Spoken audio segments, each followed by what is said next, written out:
પ્રસ્તુત છે પ્રાસંગિક. આજનો વિષય મેલેરિયા નિયંત્રણ. સંપાદન અને પઠન આરતી ભટ્ટ.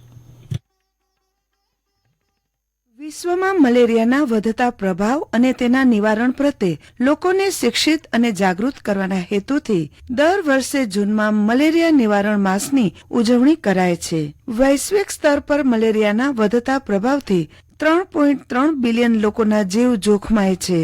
મલેરિયાના મચ્છરના કરડવાથી થતી બીમારી છે. તે આફ્રિકાના સબ સહારા, એશિયા અને અમેરિકાના ઉષ્ણકટિબંધીય ક્ષેત્રમાં વધારે થાય છે.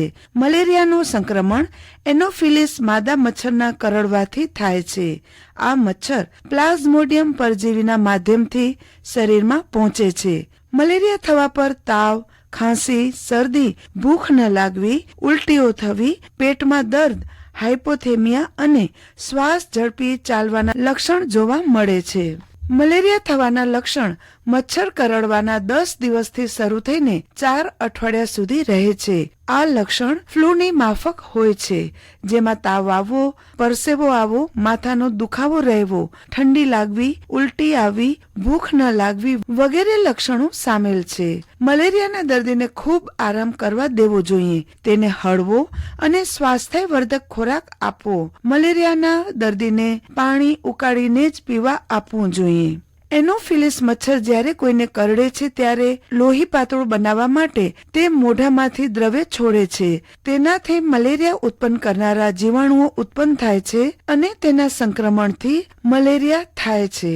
મલેરિયાના દર્દીને ચા, કોફી, દૂધ આપવામાં આવે ત્યારે તેમાં તુલસીના પાન, મરી, તજ તથા આદુ નાખીને આપવા જોઈએ. પીપળાનું ચૂર્ણ બનાવી મધ મેળવીને સેવન કરવાથી મલેરિયામાં રાહત થાય છે અને ખોરાક પચવામાં સરળ એવો ખીચડી, દલિયા વગેરેને સેવન કરવું જોઈએ. મલેરિયાના દર્દીને લીંબુ કાપી તેની ઉપર મરીનું ચૂર્ણ અને સિંધવ મીઠું નાખીને ચૂસવા આપવું જોઈએ. ઠંડુ પાણી બિલકુલ ન પીવું જોઈએ. રોગીને કેરી, દાડમ, નારંગી જેવા ફળ બિલકુલ ખાવા ન જોઈએ. રાષ્ટ્રીય વાહકજન્ય રોગ નિયંત્રણ કાર્યક્રમ અંતર્ગત જૂન માસને મેલેરિયા વિરોધી માસ તરીકે ઉજવણી કરાય છે અને આ ઉજવણીનો હેતુ મલેરિયાના અસરકારક નિયંત્રણ માટે જનજાગૃતિ કેળવી જન સમુદાયની સક્રિય ભાગીદારી મેળવવાનો છે. આરોગ્ય કર્મચારીઓ અને આશા વર્કરો દ્વારા ઘરોઘર સર્વેલન્સ સાથે લોકોને મેલેરિયા રોગ વિશે અને તેનાથી કેવી રીતે બચી શકાય અને મચ્છર ઉત્પત્તિ અટકાવવાની પદ્ધતિઓની સમજ અપાય છે. તે ઉપરાંત વર્તમાનપત્રો, સ્થાનિક કેબલ નેટવર્ક તેમજ આકાશવાણી જેવા માધ્યમો દ્વારા પણ લોકો સુધી મેલેરિયા વિષયક સંદેશા પહોંચાડવામાં આવશે. મેલેરિયાથી સ્વ બચાવના 7 ઉપાયો અપનાવવા લોકોને અનુરોધ કરવામાં આવ્યો છે. તમારા ઘરની આસપાસ પાણીનો ભરાવા ન થવા દેવો. ઘરની આસપાસ પાણીથી ભરાયેલા ખાડા કે ખાબોચિયાને માટીથી પુરાવી દો. ઘરમાં પાણી ભરાયેલા તમામ પાત્રોને હવાચુસ્ત ઢાંકણથી બંધ કરવા.